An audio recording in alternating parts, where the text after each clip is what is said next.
Friends, പുതിയൊരു വീഡിയോയിലേക്ക് എല്ലാ കൂട്ടുകാർക്കും വീണ്ടും സ്വാഗതം. അപ്പോൾ ഇന്ന് ഞാൻ വന്നിരിക്കുന്നത് ഒരു ക്ലീനിങ് വീഡിയോ ആയിട്ടാണ് കേട്ടോ. അപ്പോൾ ഇന്നൊരു ടോയ്ലറ്റ് ബോംബ് ഉണ്ടാക്കുന്ന വീഡിയോ ആയിട്ടാണ് വന്നിരിക്കുന്നത്. നമ്മുടെ ടോയ്ലറ്റ് എപ്പോഴും നല്ല വൃത്തിയായിട്ടും നല്ല സുഗന്ധത്തോടെയൊക്കെ ഇരിക്കാൻ വേണ്ടി നമുക്ക് ചെയ്യാൻ പറ്റുന്ന ഒരു കുഞ്ഞു ടിപ്പായിട്ടാണ് കേട്ടോ വന്നിരിക്കുന്നത്. അപ്പം നമുക്കതെങ്ങനെയാണെന്ന് നോക്കാം. ഞാനിവിടെ ചെറിയൊരു പാത്രം എടുത്തിട്ടുണ്ട്. അതിലേക്ക് ഞാൻ 2 സ്പൂൺ ബേക്കിംഗ് സോഡ ഇട്ട് കൊടുക്കുന്നുണ്ട്.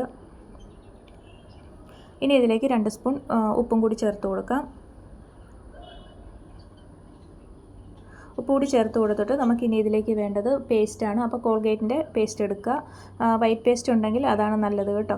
അപ്പം എൻ്റെ കയ്യിൽ കോൾഗേറ്റിൻ്റെ പേസ്റ്റാണ്, പക്ഷേ ഒരു ഇത്തിരി കളർ വ്യത്യാസമുണ്ട്, ഒരു ചെറിയൊരു ബ്ലൂ കളറുണ്ട്.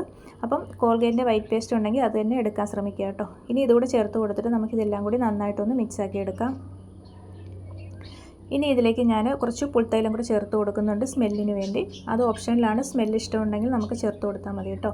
അപ്പോൾ നമ്മൾ ടോയ്ലറ്റ് ഫ്ലഷ് ചെയ്യുമ്പോൾ നല്ലൊരു സ്മെല്ലായിരിക്കും നമ്മുടെ ബാത്റൂമിലൊക്കെ ഇത് ചേർത്ത് കൊടുക്കുമ്പോൾ. ഇനി നമുക്കിതെല്ലാം കൂടി നന്നായിട്ടൊന്ന് മിക്സാക്കി കൊടുക്കാം. മിക്സാക്കിയിട്ട് നമ്മൾ ഗോതമ്പ് മാവൊക്കെ നമ്മൾ ചപ്പാത്തിക്കൊക്കെ കുഴയ്ക്കുന്ന പോലെ ആ രൂപത്തിൽ ഒന്ന് നമ്മളിത് കുഴച്ചെടുക്കണം കേട്ടോ. കുഴച്ചെടുക്കുന്നത് എന്താ വെച്ചാൽ നമ്മൾ കയ്യിൽ വെച്ചിട്ട് നമ്മളിത് ഉരുട്ടിയിട്ട് ചെറിയ ബോൾസുകളാക്കി എടുക്കാനുള്ളതാണിത്. അതിനാണ് ആ രീതിയിൽ നമ്മൾ കുഴച്ചെടുക്കുന്നത് കേട്ടോ. വെള്ളമൊന്നും ചേർക്കേണ്ട ആവശ്യമില്ല. ഇതുപോലെ ഒന്ന് നമ്മൾ ചെറിയ ചെറിയ ബോൾസായിട്ട് നമുക്ക് ഉരുട്ടിയെടുക്കാം. നമുക്ക് എത്ര ബോൾസ് ആവശ്യമുണ്ടോ അതനുസരിച്ച് നമ്മൾ ബേക്കിംഗ് സോഡ ഉപ്പിൻ്റെയൊക്കെ അളവ് നമുക്ക് കൂട്ടാം കേട്ടോ. ഇപ്പം ഞാൻ എടുത്തിരിക്കുന്ന ബേക്കിംഗ് സോഡ ഒക്കെ അളവൊക്കെ വെച്ചിട്ട് നമുക്കിത് ഒരു 5 ബോൾസ് ഞാനിവിടെ റെഡിയാക്കി എടുത്തിട്ടുണ്ട് കേട്ടോ. ഇനി നമുക്കിത് ഫ്രിഡ്ജിൽ വെച്ചിട്ടൊന്ന് സെറ്റാക്കി എടുക്കണം. അപ്പം ഞാനിതൊരു 3-4 മണിക്കൂർ ഫ്രിഡ്ജിൽ വെച്ചിട്ട് എടുത്തതാണ്. അപ്പോഴത്തേക്കും നമ്മുടെ ടോയ്ലറ്റ് ബോംബ് ഇപ്പോൾ റെഡി ആയിട്ടുണ്ട് കണ്ടോ. നല്ല സെറ്റായി കിട്ടിയിട്ടുണ്ട്, നല്ല കട്ടിയായി കിട്ടിയിട്ടുണ്ട് കേട്ടോ.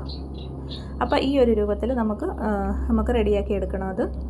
ഇനി നമ്മളിതെന്താ ചെയ്യുകയെന്ന് വെച്ചാൽ നമ്മുടെ ടോയ്ലറ്റിൻ്റെ ഫ്ലഷ് ടാങ്കിൽ നമ്മൾ ഇതുപോലെ ഒരെണ്ണം ഇട്ട് കൊടുത്തിട്ട് നമ്മൾ ഫ്ലഷ് ചെയ്യുകയാണെങ്കിൽ നമ്മുടെ ടോയ്ലറ്റ് എപ്പോഴും നല്ല വൃത്തിയായി കിടക്കും. അതുപോലെ നല്ലൊരു സ്മെല്ലും ആയിരിക്കും നമ്മൾ ഓരോ പ്രാവശ്യം ഫ്ലഷ് ചെയ്യുമ്പോഴും.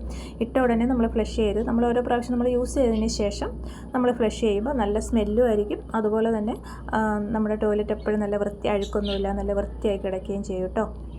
അതുപോലെ നമ്മുടെ ടോയ്ലറ്റിനുള്ളിലേക്കും ഇതുപോലെ ഒരെണ്ണം നമ്മൾ ഇട്ട് കൊടുത്താൽ മതി. അവിടെയുള്ള കറയും അഴുക്കും ഒക്കെ പോയി നമ്മുടെ ടോയ്ലറ്റ് എപ്പോഴും നല്ല വൃത്തിയായി കിടക്കും.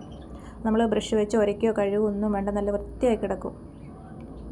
അപ്പോൾ എല്ലാവരും ഈ ടിപ്പ് ഒന്ന് ട്രൈ ചെയ്ത് നോക്കുക. നമ്മുടെ വീട്ടിലുള്ള സാധനങ്ങൾ വെച്ചിട്ട് നമുക്ക് ഈസി ആയിട്ട് ചെയ്യാൻ പറ്റുന്നൊരു കുഞ്ഞു ടിപ്പാണ് കേട്ടോ.